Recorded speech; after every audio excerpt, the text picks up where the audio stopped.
Morning student. आज जो है हम class 9 chapter 2 force and laws of motion का पार्ट 4 देखेंगे।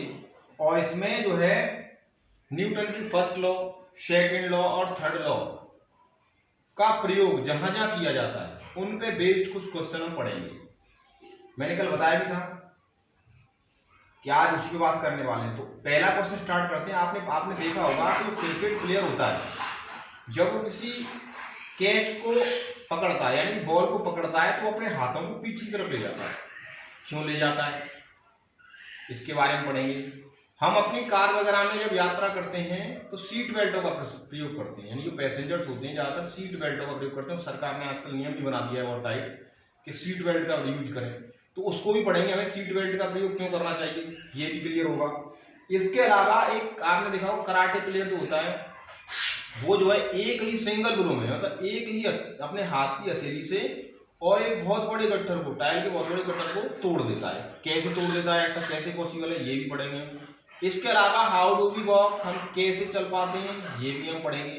तो इसके अलावा एरोप्लेन कैसे उड़ते हैं, इस टाइप के क्वेश्चन भी हम पढ़ेंगे। तो आज स्टार्टिंग करते हैं हम कि फर्स्ट सेकंड थर्ड जो न्यूटन के जो लॉ हैं उन पे बेस्ड क्वेश्चन जो है किस प्रकार पूछे जाते हैं। देखो स्टार्ट करते हैं।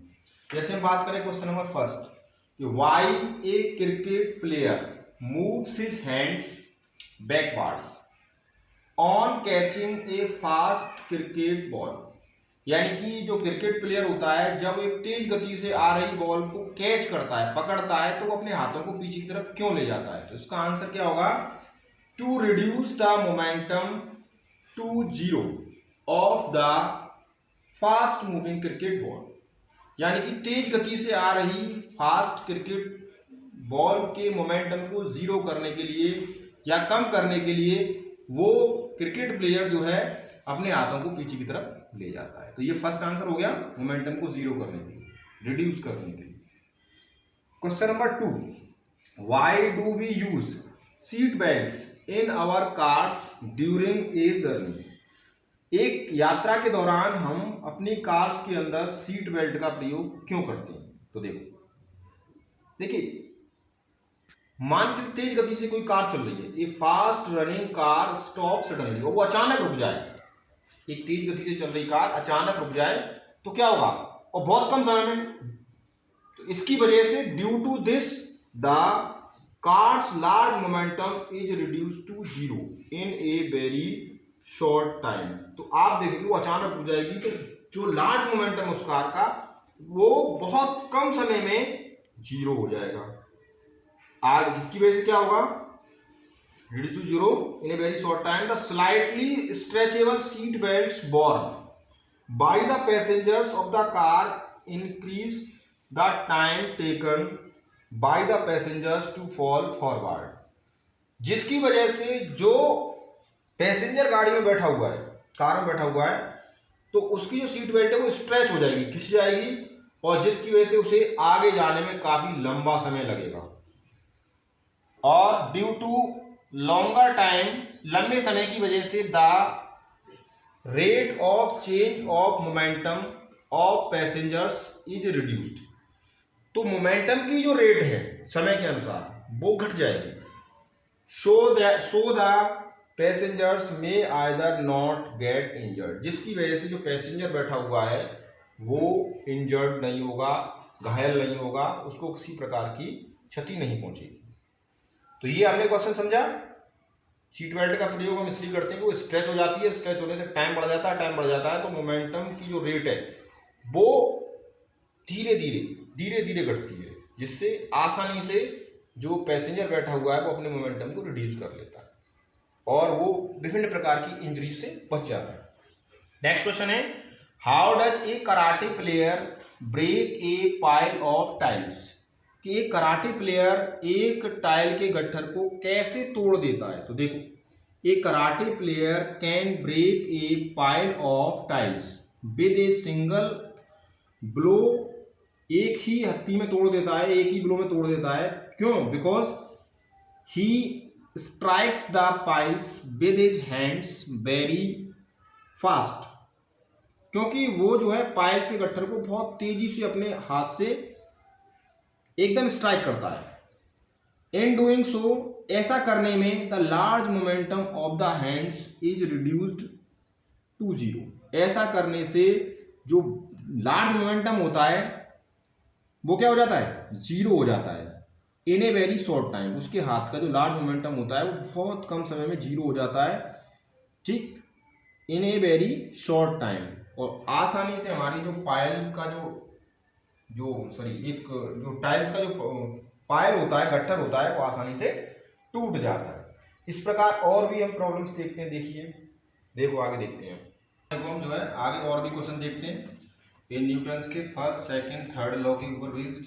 आपको मैंने पहले 3 क्वेश्चन अभी बताए थे जो कि आपकी समझ में आ गए होंगे, और इसी टाइप के क्वेश्चन जो है एग्जाम में पुटअप किए जाते हैं। और जो है आगे भी और मैं क्वेश्चन बता रहा हूँ, और उसके बाद जो है कल हम जो बात करेंगे वो लॉ ऑफ कंजर्वेशन मोमेंटम और न्यूमेरिकल प्रॉब्लम जो होंगे उन पर बात करेंगे। तो अभी बात करते हैं हम 4th क्वेश्चन पे कि हाउ डू वी वॉक, हम अर्थ के सरफेस पे किस प्रकार चल पाते हैं, कैसे चलते हैं हम।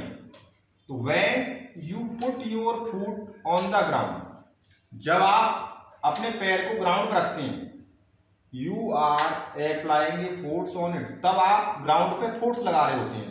इन डूइंग दिस, ऐसा करने पे the ground also actually applies an equal force on to your foot, तब आप जब ग्राउंड पे फोर्स लगा रहे हो, ग्राउंड भी आप पर इक्वल और अपोजिट फोर्स लगा रहा है आपके ऊपर, इन द अपोजिट डायरेक्शन में। यानी कि अगर आप ग्राउंड पे जैसे आपने पैर रखा, आपने ग्राउंड पे फोर्स लगाया, तो ऐसा नहीं है कि आपने लगाया तो ग्राउंड ने नहीं लगाया, तो ग्राउंड भी आप पर जितना आपने फोर्स लगाया ग्राउंड के ऊपर, उतना ही आप पे अपोजिट डायरेक्शन में बराबर फोर्स लगाएगा। इस प्रकार हम जो है बैलेंस होकर के चल पाते हैं। तो ये हो गया how do we walk, clear हो गया। न्यूटन थर्ड लॉ के अनुसार ही हम चल पाते हैं। बात करें हम वाई द गन रिकॉल्स, आपने देखा होगा जैसे हम बंदूक चलाएं तो आपने देखा होगा जैसे कारतूस आगे जाता है तो उतनी ही बंदूक पीछे हटती है। क्यों, ऐसा क्यों होता है? तो देखिए जैसे ही हम बुलेट को फायर करते हैं, when A bullet is fired from a gun, जैसे ही कारतूस जो है बंदूक से निकलता है, the gun exerts A force on the bullet, जो गन होती है वो बुलेट के ऊपर एक फोर्स लगाती है इन द फॉरवर्ड डायरेक्शन में, आगे की तरफ। दिस इज एक्शन फोर्स, जब गन बुलेट के ऊपर फोर्स लगाएगी तो ये एक्शन कहलाएगा। इसी प्रकार बुलेट भी गन के ऊपर एक फोर्स लगाता है अपोजिट डायरेक्शन में, जिसको हम बोलते हैं रिएक्शन फोर्स। तो देखिए the bullet also exerts an equal force on the gun in the backward direction, this is called reaction force. तो मैंने आपको बताया था कि जितना फोर्स हम उस पर लगाएंगे गन पे, बुलेट पे, बुलेट भी हमारे ऊपर अपोजिट डायरेक्शन में उतना ही लगाएगा, जिसको हम रिएक्शन फोर्स बोलते हैं। इस प्रकार बात करें हम, नेक्स्ट क्वेश्चन है हमारे पास में, how does an aeroplane fly in the sky, जो हवाई जहाज होता है ऊपर कैसे उड़ पाता है आसमान में। तो देखिए कैसे उड़ पाता है वो भी न्यूटन के थर्ड लॉ पे बेस्ड है।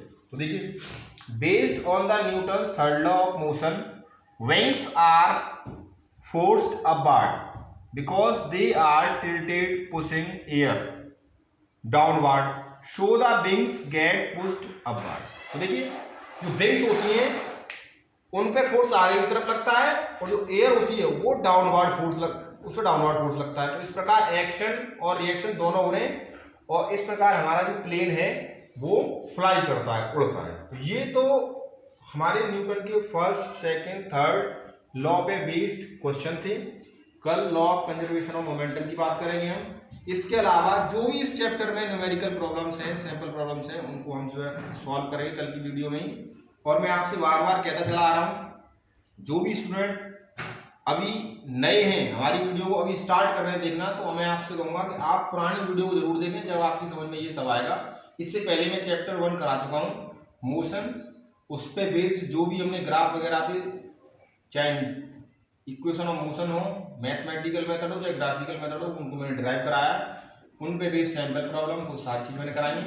और अब हम बात करें इसकी chapter 2 force and laws of motion की, तो ये भी लगभग फिनिश होने जा रहा है। आज 4th पार्ट आ चुका है इसका। कल जो है हम इसका 5th पार्ट अपलोड करेंगे और उसके बाद में जो है 5th पार्ट के साथ ही शायद मैं समझता हूँ कि ये फिनिश हो जाएगा। उसके बाद जो है केमिस्ट्री स्टार्ट करेंगे। तो आपसे मैं कहूँगा जितने भी स्टूडेंट्स जो अभी पहली बार देख रहे हैं, जो नए जुड़ रहे हैं, वो सभी जो है प्रीवियस पार्ट्स को जरूर देखें, जिससे आपकी समझ में सकती है। और जो है साथ ही साथ नोट्स बनाते जाएं। आप बहुत सारे बच्चे मुझसे कमेंट करके पूछ रहे हैं कि सर रफ में लिख लें या नोटबुक में लिख लें। मैं आपसे कहूँगा कि रफ क्या होती है, सीधी डायरेक्ट नोटबुक बनाएं। आप अपनी नोटबुक में इनको सबको राइट करें। तो आज के लिए इसमें वीडियो यही समाप्त करते हैं।